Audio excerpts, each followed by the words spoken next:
Mga ka-vibes, panibagong kwento ang iyong mapapakinggan sa Kaakay with DJ Kakay. Liham. Ang liham sa bawat pahina ng storya ko ay makabuluhan. May simula, gitna, at wakas. Sapagkat ang mga laman nito ay kwento ng buhay ko kasamang aking iniirog na si Nathaniel. Hello DJ Kakay, ako to si Paulina. At ito ang storya sa liham ko. Si Nathaniel ay matalik kong kaibigan. Kasama ko sa biroan, kwentuhan at iyakan.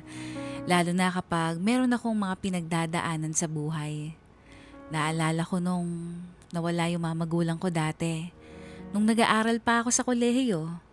Kahit kailan, kahit anong mangyari, hindi niya ako hinayaan at iniwan mag-isa kahit na paminsan ay sinusungitan ko na siya. Hindi niya talaga ako nilulubayan.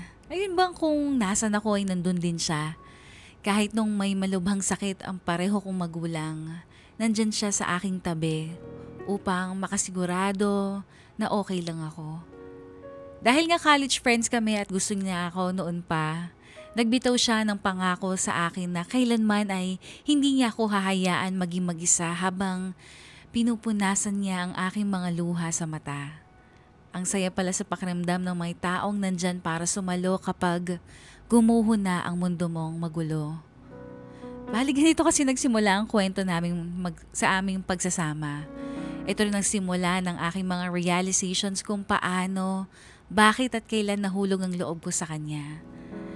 Kung kailan nahulog ang aking loob sa matalik kong kaibigan na si Nat. Hoy!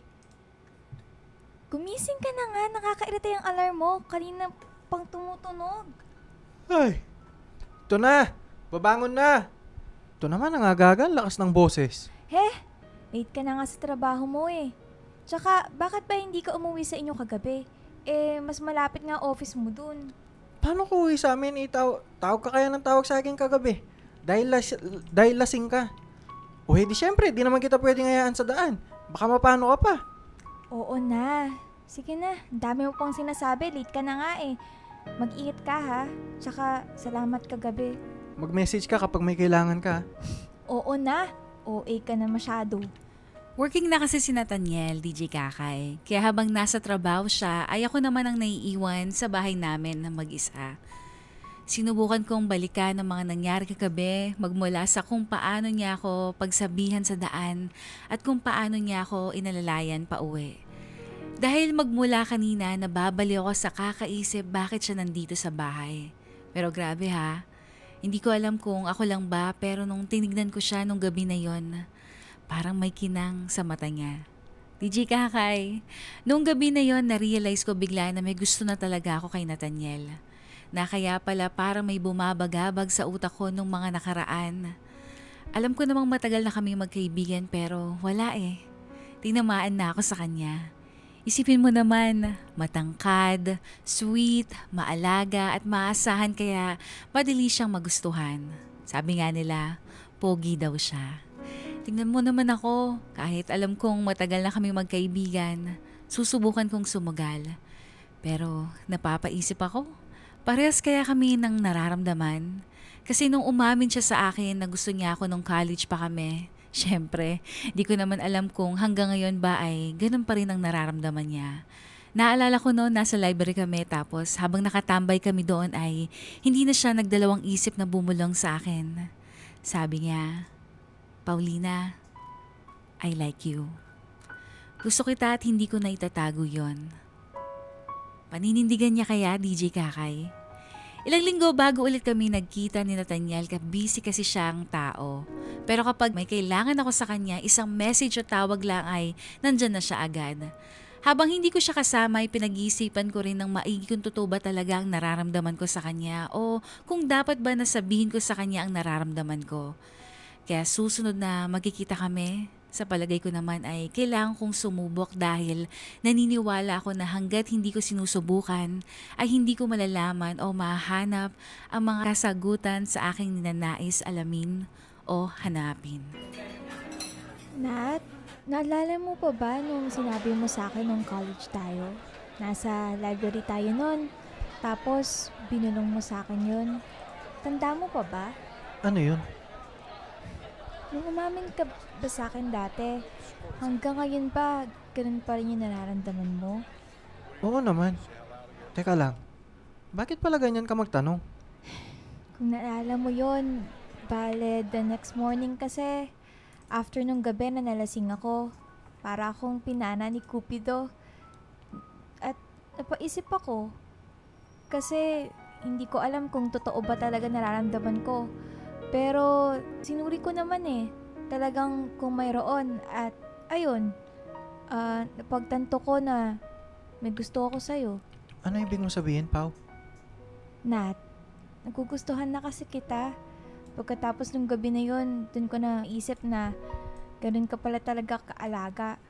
Sobra akong na-appreciate lahat ng ginagawa mo para sa akin. Lalo na nung namatay mga magulang ko. Hindi mo ko iniwan. Pao, sa mga sinabi mo, oo.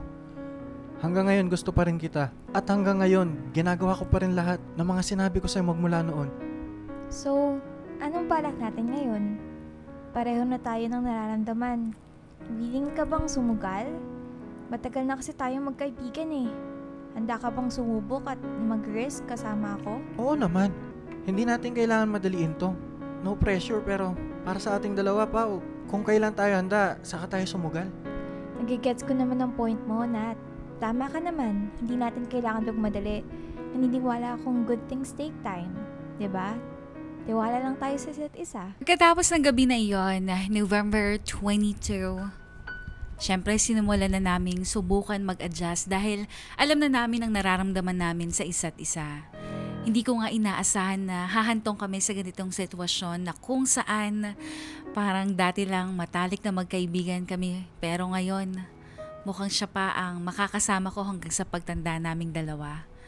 Unti-unti kaming nag-adjust at syempre parang sa pagsusulat lang yan na kung saan sa panibagong piraso ng isang papel ay doon tayo bumubuo ng bago at makabuluhan na paksa. Simulan namin ito ni Nat sa pamamagitan ng pagkakaroon ng call sign. Nag-spin the wheel pa kami para dito dahil ang gusto niya, love. Love daw ang tawagan namin. Samantalang mahal naman ang nais kong itawag sa kanya. Madalas na rin kami magkita at magsama kahit saglit lang kasi alam niyo naman tong si Nat. May pagka-workaholic. Pero syempre dahil nagliligawan na kami, paminsan-minsan ay ginagawa niya ng paraan para makalabas kami. Dati pa ay nag-e-effort na si Nat kahit through actions lang. Ngayon palagi siyang may dalang tulips o kaya naman minsan roses. Sana hindi siya magbago. Iniisip ko kung worth it ba talaga tong tinatahak naming landas. Bilang college friends kasi ang hirap din mag-adjust na from friends ay magiging lovers kami, di ba? So ayun na nga DJ Kakay, nagpatuloy ang ligawan namin ni Nat. December 10, 2020 nung unang beses kaming nag-date sa malayong lugar dahil bigla niya akong dinala sa LU. Hindi naman kasi talaga kami pumupunta doon. Pero dahil gustong magpaka-special nitong si Nathaniel, doon niya ako dinala dahil may gusto raw siyang ipakita sa akin. Ako naman nagtataka kasi dagat yun, di ba? Dumating nga kami sa LU at saktong palubog na ang araw. Yumakap si Nathaniel sa akin habang pinakikinggan namin ang agos ng alon habang pinapanood namin ng paborito na karamihan, ang sunset. Maya-maya lamang ay may dinukot siya sa kanyang bulsa at bumulong sa akin na, Mayroon ako ibibigay sa'yo. sinuot niya sa akin ng promise ring. Kumikintab yun sa kagandahan. Magsisilbing pangako na magiging kami at mananatili ang pag-iibigan namin hanggang dulo. Mahal, alam mo ba kung bakit dito kita dinala? Oo nga napakalayo nito. Bakit dito mo ako naisipan dalhin, mahal? Paboritong lugar ko kasi ang dagat. Nabibigyan ako nito ng kasiyahan at kapayapaan. Gusto kong iparamdam sa'yo kung ano ang nararamdaman ko sa tuwing naririnig ko ang bawat paghampas ng alon. habang pinapanood kong lumubog ang araw. Dahil kapag nakatitig ako dito, lahat ng pagod ko ay napapawi. Hindi man ako madalas magpunta dito pero isa na siguro sa special moments itong araw na to, lalo na kung ikaw ang kasama at katabi ko. Ganoon ka ka-special sa akin, Pao. Gusto kong iparanas at iparamdam sa'yo na ang mga ganitong bagay. Uy, grabe. Ganito ka mag-effort. Sobra-sobra na to, mahal. Hanggat kaya, para sa iyan, mahal. Alam mo namang gagawin ko ang lahat. Gagawin ko ang lahat ng makakaya ko para mapasaya kita. Kasi nararapat yun sa'yo. Mula noon hanggang ngayon, mananatili ako sa tabi mo at hindi kita hayaan maging mag-isa. Salamat talaga. Salamat talaga, mahal ha. Kasi palagi kang nandyan at gusto ko lang sabihin sa'yo na sobrang na-appreciate kita. Salamat talaga sa mga efforts mo. Ang sarap sa pakiramdam, no? Sa madalas na pagkikita namin ni Nathaniel ay marami na kaming nagawa katulad na lamang ng pag-arcade, sine, street food dates, sunset watching, beach, picnic dates, mga usual na ginagawa ng mga mag-partners. At may mga lugar na rin kaming napuntahan katulad ng Tagaytay, Baguio, Batangas, Pangasinan at La Union. Kung di ko pa nababanggit DJ Kakay, may pagkagalante si Nat. At saka may sarili siyang sasakyan kaya kahit saan niya gustong pumunta ay makakapunta siya dahil sariling pera na rin niya ang ginagastos niya. Pero dumating sa punto na kahit kasama ko siya sa lahat ng trip, parang napaisip ako. Alam ko hindi kami nagmamadali, pero hindi ko namalayan na 1 taon na pala siyang nanliligaw. Noong December 2021 na pala. Bakit kaya ganon, DJ Kakay? 1 taon na kaming nagliligawan pero hanggang ngayon, situationship pa rin ang label namin. Hi, ready ba na talaga kami? Kalagitnaan ng December ay napansin ko na palaging cancel ang plano namin na para bang may humahad lang sa aming pagkikita. Noong una hinahayaan ko kasi alam kong busy si Nathaniel pero nung napansin ko na laging hindi natutuloy at palaging last minute ang pag-cancel, nag-overthink na ako dahil alam kong wala namang nangyayari na ganon at kung bakit ganito ang ginagawa niya. Kaya minessage ko siya, DJ Kakay, pero hindi siya nagre-reply. Mga ilang oras ay tinawagan ko na siya dahil hindi talaga ako mapakali sa kakaisip sa kanya. Hello? Hello? Kanina pa kita kinokontak. Hindi ka sumasagot. Ano pang nangyayari? Marami ako inaasikaso ngayon, Pao. Please, pwede ba mag-usap na lang tayo mamaya? Wow! Ngayon mo lang ulit ako tinawag sa pangalan ko. Bakit? Hindi mo na kayang parindigan yung mga sinasabi mo sa akin? Kung may problema ka, magsabi ka sa akin. Please lang. Kasi nag-overthink ako. Ilang linggo na hindi natutuloy yung mga plano natin, no? Tapos, hindi mo pa sinasagot mga tawag at text ko sa'yo. Ano ba talaga nangyayari? Mahal, please. Pagpasensyahan mo ako. Marami lang talaga ako inaasikaso ngayon kaya hindi ko magawa ng paraan yung mga lakad natin. Sorry, babawi ako sa'yo. Sorry din kasi nasisigawan kita kanina. Hindi ko lang talaga nagugustuhan yung mga ginagawa mo lately. At nakakapag-overthink kaya, pero naiintindihan ko naman yung sitwasyon mo ngayon eh. Kaya please, kung may free time ka, labas tayo para naman mabawasan yung stress at pagod mo. Okay ba yun sa'yo? Sorry talaga, mahal. Hindi ko intensyon na ipag-overthink ka at hindi ko rin sinadya na tawagin ka sa pangalan mo kanina. Nagugulat lang ako kasi sumisigaw ka at hindi ako sanay. Ganun ba? Sige na. Sana hindi na to maulit ha. Hindi ako mangangako pero susubukan ko lahat ng makakaya ko. Sige, kapag mayroon akong free time, labas tayo para makabawi ako sa'yo. Okay, mahal. O siya na. Marami ka pa atang kailangan asikasuhin. Bye! Ingat ka dyan. Love you! Bye. I love you too. At doon natapos ang usapan namin ni Nathaniel, DJ Kakay. Naayos naman namin at sigurado masasabi ko na ngayon lang kami nag-away na may sigawan talaga. Dahil madalas puro lang kaming tampuhan, madalas rin na hindi ito tumatagal dahil napag-uusapan namin ng maayos ang mga iyon. Grabe, totoo nga pala talaga yung sinasabi nila na kapag umiibig ka, hindi lahat mangyayari ay nakakakilig. Marami ka pala talagang pagdadaanan ng mga problema na dapat solusyonan at mga usapan na kailangan seryosohin. Ilang linggong lumipas pagkatapos ng away namin na yon at sa wakas nagkita kami ulit. Gaya ng napag-usapan namin noon na magkita kami para makabawi kami sa isa't isa. Typical lang naman ng date sa labas ang mga nangyayari pero sa puntong ito, hindi ko maramdaman ang Nathaniel na nakilala ko. Dahil unti-unting nararamdaman ko tila nanlalamig siya. DJ Kakay, hindi siya ganito. Ngayon lang siya naging ganito. Kinain na niya ba lahat ng salita na sinabi niya noon? Nakakaramdam ako na para bang hindi magiging maayos itong gabi na ito. Kanina ka pa hindi kumikubiyo ah. Okay ka lang ba? Wala, okay lang ako. Baka pagod lang siguro. Bakit mo natanong? Hindi kasi ako sanay na ganyan ka katahimik. At saka, ngayon lang tayo ulit nagkita. Sabi mo sa akin na babawi ka pero hindi ko maramdaman yung presensya mo ngayon na para bang ang lalim ng iniisip mo. Kanina ka pa kasi hindi kumikubo dyan. Huwag ka mag-alala. Mahal, ayos lang ako. Okay? Nat, kilala kita. Alam ko kapag hindi ka okay. Kaya sabihin mo na, ano po bang problema? Makikinig ako. Mahal. Okay lang ako. Huwag mo akong alalahanin. O nga pala, kanina pa tayo nandito nakatambay. May gusto ka bang puntahan? Wala. Tara na. Uwi na tayo. Ha?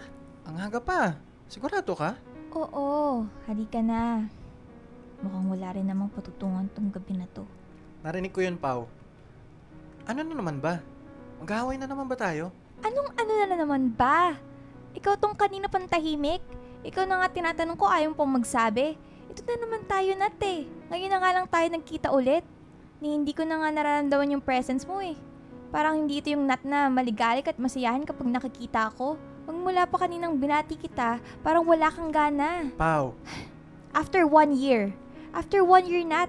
Akala ko mas magiging stable tayo kasi hinahanda na nga natin yung sarili natin para mag-commit at pumasok sa buhay magkarelasyon. Pero mukhang nasa maling landas ata tayong parehas. O baka naman ikaw lang. May kausap o nililigawan ka na bang iba? Teka. Bakit biglang may usapan na ganyan? Wala naman kasi akong kinakausap na iba. Pao, ikaw lang nag-iisip niyan. Please, palagi na lang ba tayo mag-aaway? Tama na. Itigil na natin to. 1 taon na tayo nasa situationship, Nat. Hindi naman tayo ganito nung nag-uumpisi pa lang tayo eh. Akala ko ba, ready tayo parehas to mag-step up. Pero bakit parang paunti-unti kang umaatras? Kinakain mo na lang yung sarili mong salita. Saan ba nanggagaling yan? Nag-overthink ako, okay? Nag-overthink ako, Nat. Akala mo ba hindi ko naririnig yung notification sa phone mo kanina? Bago manahimik dyan? Wala nga yun. Pwede ba? Itigil na natin to. Hindi ka rin naman ganyan dati ah. Mas mabuti pang wag na muna tayo magsama, mag-usap, o kahit magkita. Ikaw pa may gana magsabi niyan? Talaga lang ha, Nat? Hindi ka makasarili dati. Alalahanin mo yan. Kung may kausap ka rin naman na iba, mas mabuting ilaan mo na lang sa kanya lahat ng gusto mong gawin sa buhay. Huwag na tayo magsayang ng oras dito. Please lang. Paulina, kinig ka kasi sa akin. Itong promise ring, sa'yo na ulit yan. Total, wala namang silbi yung mga pangako mong pinako mo lang. Paulina! Mahal! Sandali lang! Paulina! Umuwi akong luhaan at pakiramdam ko na parang gumuho ang mundo ko. Gusto kong ibuhos lahat ng galit at iyak ko sa kawalan. Hindi ko inaasahan na magkakaproblema kaming ganito kalaki dahil ang pinaghihinalaan ko na may kinakausap siyang iba. Sino bang hindi masasaktan? Magkaibigan kayo dati na nagkagusto sa isa't isa tapos nangako kayo at sinabi nyo na parehas kayong maghihintay hanggang sa maging handa na talaga kayo. Buti na lang DJ Kakay.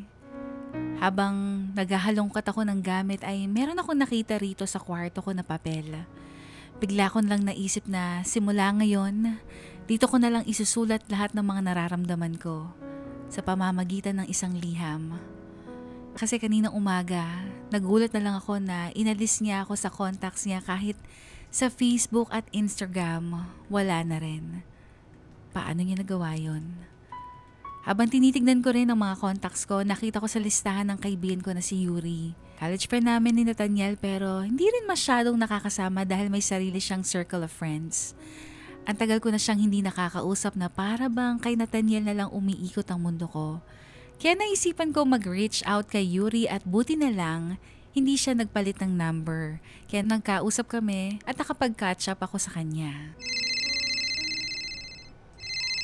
Yuri, si Pao to. College friend mo. Tatandaan mo pa rin ba ako? Uy, Pao. Nasa iyo pa rin pala ang number ko. Kamusta ka na? Kamusta si Nathaniel? Oo nga eh. Akala ko nga nagpalit ka na ng number. Pero ito, okay lang naman ako. Mukhang marami lang talaga nangyayari ngayon. About kay Nathaniel, pakiramdam ko, Yuri, mas maganda siyang pag-usapan sa personal. Kailan kaya tayo pwedeng magkita? Well, available ako bukas. Mga 5 ng hapon. Saan ba? Gusto mo sa may Taytay na tayo magkita? Sige, okay. 20 minutes lang naman layo ko doon. See you! Mukhang marami tayong chismis dyan, ha? Gusto ko yan. Dumating ako kinabukasan na kung saan kami magkikita ni Yuri. Wala man lang akong kaayos-ayos sa aking suot at ni kolorete sa mukha ay wala rin. Magang-maga ang mga mata ko at nung nakita ko si Yuri ay yumakap agad siya sa akin dahil noong huli niya akong nakita bago matapos ang aming graduation ay ang kabaliktaran ng nakikita niya ngayon sa akin. Umupo agad kami sa isang coffee shop. Nilibre niya ako ng kape at doon na nagsimula ang kwentuhan namin. Itong si Yuri, kung paano ko siya nakilala noong college kami ay ganun pa rin siya hanggang ngayon. Mabait, matulungin at maaasahan siya na kaibigan, lalo na kapag may mga problema kami. Paulina, ito ka na pala. What happened? Anong nangyari, girl? Ayun, 1 taon na kasi kaming nagliligawan ni Nat. Tapos, nung tumagal, parang nararamdaman ko na lumalayo yung loob niya sa akin. Ha? Totoo ba? Oo, samantalang nung college pa tayo, nung umamin siya. Hanggang nung 2020 na gusto ko na rin siya. Lahat ng gusto kong marinig sa isang tao, narinig ko sa kanya. Ewan ko ba? Parang kinain niya bigla yung salita niya. Malakas talaga yung kutob ko, Yuri, na may kausap siyang iba. Kaya parang nafa-fall out of love na siya. Nako, baka nga. Hindi ko alam, Yuri. Minsan, iniisip ko na lang, ano pang nagawa kong mali? Kulang ba? Alam ko namang wala pa kaming label, pero hinihintay na lang kasi namin na makapag-settle kami parehas.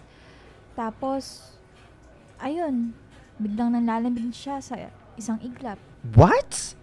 Ang kapal naman ng mukha niya. Anong sabi niya? Wala raw siyang ibang kausap, tapos sinabi niya na huwag na muna raw kaming magkita o mag-usap. Tapos, blinak niya ako lahat sa social media. Girl, seriously? Nako, wag ka na dyan. Teka lang, ha? So, 1 taon na pala kayong nasa ligawan stage? Bakit parang ang tagal? Huy, ang OA mo. Yung iba nga, 5 to 7 years ang giligawan eh. At saka, 1 taon pa lang kami, no? Inaantay na lang naman talaga namin na mag-settle kami physically, mentally, tsaka emotionally. Pero ayun nga, after 1 year, bigla siya nagbago. Noong una, kinukonsider ko kasi nagkatrabaho eh. Pero, nung palaging nakakancel yung mga plano namin, kahit last minute, ewan ko. Syempre, medyo nagdududa na ako. Ganito, gusto mo pa talaga bang ituloy yung whatever this is with Nathaniel? Kung sa tingin ko naman, mag-workout pa, edi go. Pero kung wala na talaga, baka hindi na. Well, nandito ako para sa'yo, ha, Pao. Sabihin mo sa akin, paano makakatulong? Sigurado ka? Naku, baka maabala na naman kita. Hindi, no? Ano ka ba? Kaya nga pumayag na ako makipagkita sa'yo ngayon. Kinancel ko lahat ng aking gagawin today para makapag-catch up tayo, no? Talaga? Sure na yan, ha? Yes, go. Gusto ko kasi sana magpadala ng DM kay Nat. Kasi gusto ko pa sana siyang makausap. Pakiramdam ko, kulang lang din talaga kami sa usap eh. Hindi na namin napapag-usapan ng maayos yung mga away namin. Sige. Susubukan kong mag-reach out ulit sa kanya tapos gawan natin ng paraan. Pero Pao, kung umabot man sa point na mapagod ka at hindi na maganda ang epekto sa'yo, then stop na. Okay? Maraming salamat talaga, Yuri. Salamat talaga. Sana nga magkaayos pa kami ni Nat. Ang laking tulong talaga ni Yuri sa buhay ko. Sana magkaroon pa ng pag-asa na magkaayos kami ni Nathaniel dahil naniniwala kong misunderstanding lang to at may solusyon pa. Tinulungan ako ni Yuri, naging maayos ang naging samahan namin dahil sa tuwing magkikita kami ay nabibigyan niya ako ng impormasyon patungkol kay Nath. Nung araw ng mga puso ay nagkita kami ni Yuri para pag-usapan kung ano ang mga nalalaman niya tungkol kay Nathaniel at mayroon ngang pinakita si Yuri sa akin na litrato ng sasakyan sa labas ng bahay nila. Pati Instagram stories meron din na kung saan ay may pinost siya sa Instagram na may larawan ng bulaklak. Patuloy yung mga pangyayaring yon at kalaunan ay lumipas na rin ang 3 buwan. Patuloy pa rin ang pagsusulat ng mga liham ko kay Nathaniel. Pero DJ Kakay, nagtataka na ako. Nagtataka na ako kasi bilang isang overthinker, iniisip ko kung nakakarating ba talaga kay Nathaniel yung mga sulat ko. Kasi sa loob ng 3 buwan na yon, wala namang bumalik sa akin na sulat galing sa kanya. Nung tumagal ay may napapansin na rin ako na sa tuwing tinatanong ko si Yuri tungkol sa liham, minsan hindi niya agad ito nasasagot at marami siyang alibay. Ayoko naman sanang pag-isipan ng masama si Yuri pero hindi kaya nagsisinungaling lang siya na binibigay niya yung mga liham ko kay Nathaniel? O sadyang wala na talagang pakialam si Nathaniel sa pinagsamahan namin? Nagbukas ako ng Instagram ko at nakita ko na may story si Yuri na gulong ng sasakyan. Nung tinitingnan ko ang letrato, parang nagising ako. Nagising ang buong kaluluwa ko nung naalala ko yung pinakita niyang story nung nakaraan. Na nagkita kami dahil parehas ito. Nagugulan ako kasi kapag nagkikita kami, hindi naman siya nakasasakyan. Pero bakit may sasakyan bigla sa story niya? Hello, Yuri? May gagawin ka ba mamaya? Wala naman. Bakit? Kitain sana kita mamaya kung okay lang. Gusto sana kita makausap. Makausap? Ganon? Tungkol saan? Uy, di naman to seryoso at saka hindi naman tungkol sa'yo kaya kumalma ka nga dyan. Masyado kang kinakabahan eh. Uy, hindi ako kinakabahan ha. Tungkol nga saan? Basta, mamayang 8 PM ha. Sa usual place natin sa Taytay. Pero kahit sa parkingan na lang tayo. Nakita ko kasi, yung story mo sa Instagram, nakita ko may sasakyan ka. Naintriga lang ako bigla. Di ko naman kasi alam na may kotse ka pala. Dalhin mo mamaya ha. Gusto ko makita. Lumilevel up ka na sis ha. Level up? Ako? Huy, hindi no. Tsaka nako, malapit na mag-flat yung gulong. Baka di ko madala. Dali na, dalhin mo na. Hilig mo talaga mag-alibay no sis? Sige na, okay lang yan. Huwag kang mahiyang dalhin. Ano ka ba? Ako lang to. Sige na nga. Walang problema. Paulina, dadalhin ko na lang mamaya. Napapayag ko nga si Yuri na dalhin ang kanyang sasakyan. Ito na rin pala yung gabi na kinonfront ko siya tungkol sa mga napapansin ko. Syempre DJ Kakay, hindi ako nagpaligoy-ligoy dahil may kutob na talaga ako. Na para bang pakiramdam ko na bakit parang may mali. Nakutuban pa ako nung tinawagan ko siya dahil may konting nginig sa kanyang boses. Masyado ata siyang kinabahan dahil alam niya na siguro na anytime mapapalabas ko ang kanyang tunay na kulay. 5:00 na ng hapon nang dumating si Yuri sa usual naming meeting place sa May Taytay at nakita ko na rin sa personal lang sasakyan niya.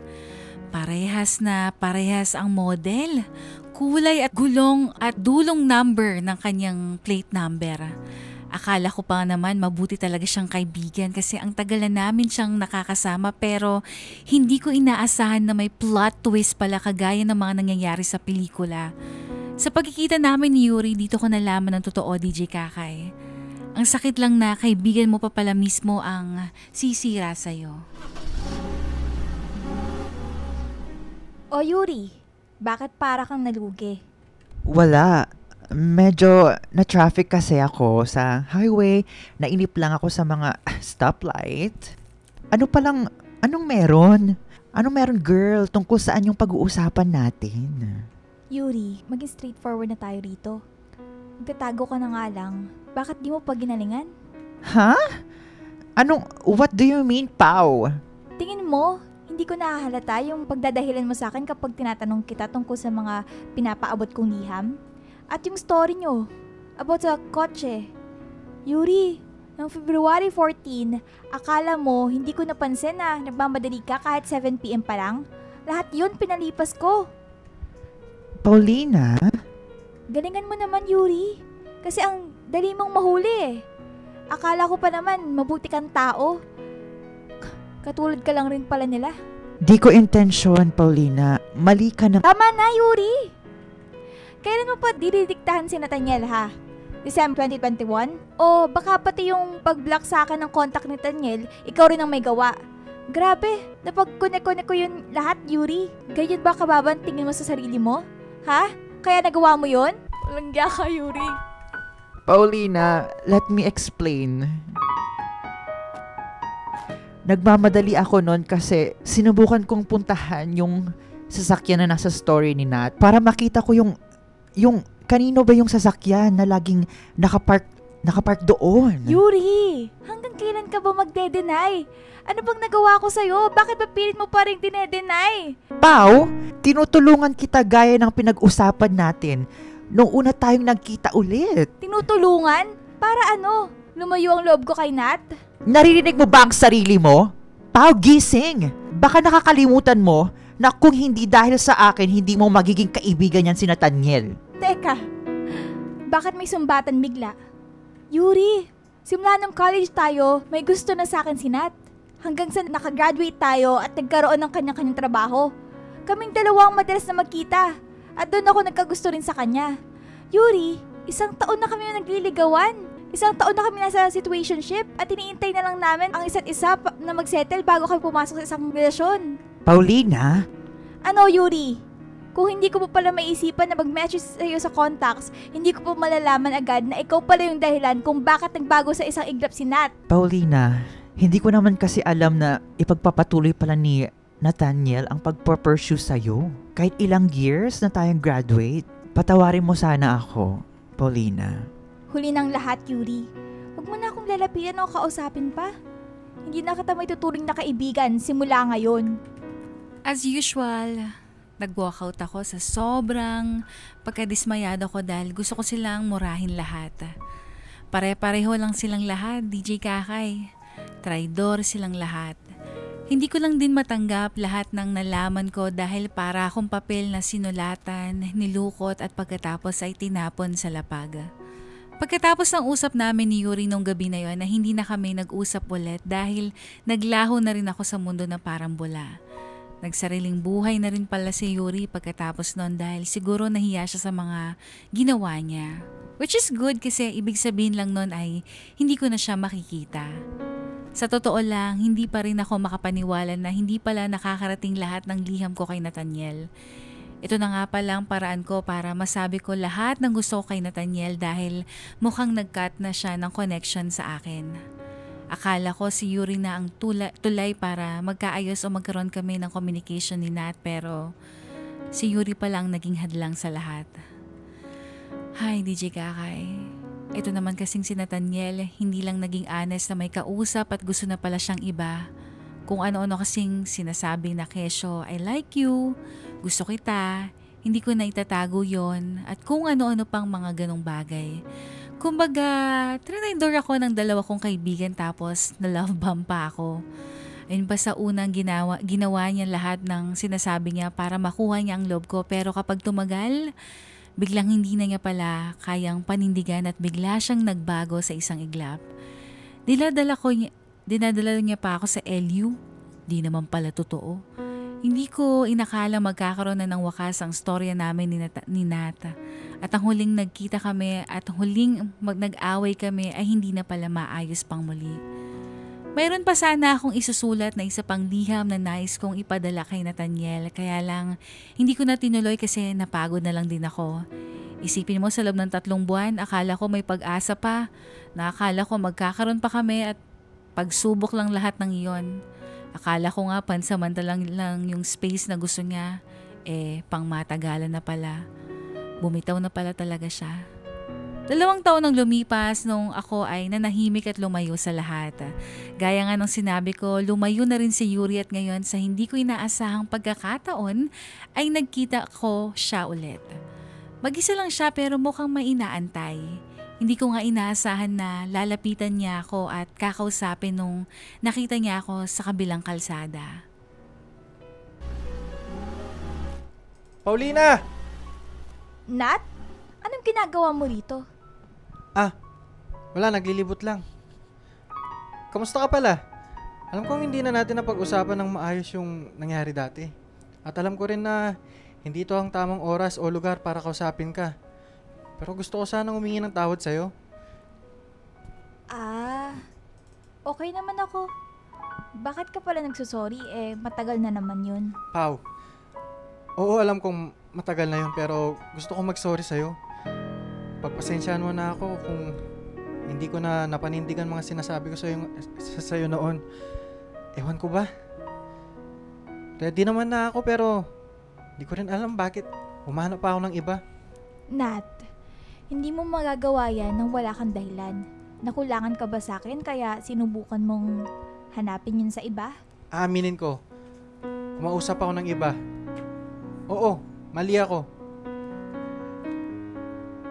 Dahil alam ko marami tayong pinangako sa isa't isa kahit noon pa pero lahat ng yun ay hindi natupad.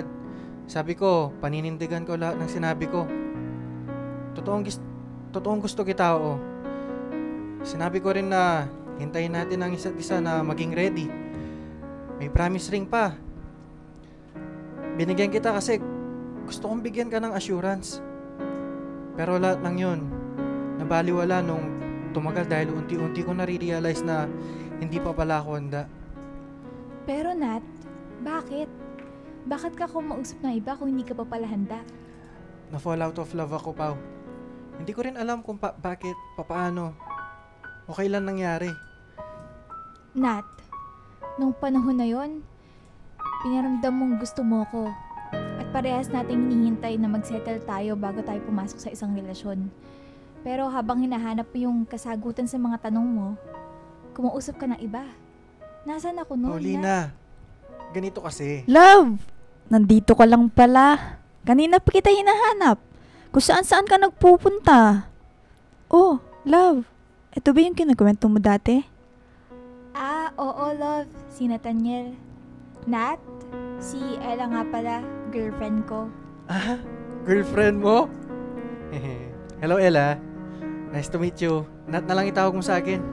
Hello, nice to meet you rin Nathaniel or Nat. Finally, nakita na rin kita sa personal.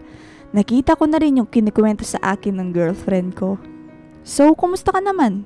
Lifestyle, love life, kumusta? Nako, usapang love life. Wala akong ganoon. Masaya na ako sa gym life ko ngayon. Mabuti naman kung ganun. At least, di ba, hindi naging tayo at kahit nag-separate ways na tayo, at least nanatili kang healthy. Malay mo naman, mahanap mo rin yung taong para sa'yo. Di ba? Huwag kang mawalan ng pag-asa, Nathaniel. Matagal naman na kitang pinapatawad eh. Pero, sa palagay ko, hindi talaga tayo ang para sa isa't isa. Kumbaga, mas maigi talaga na manatili na lang tayo na magkaibigan.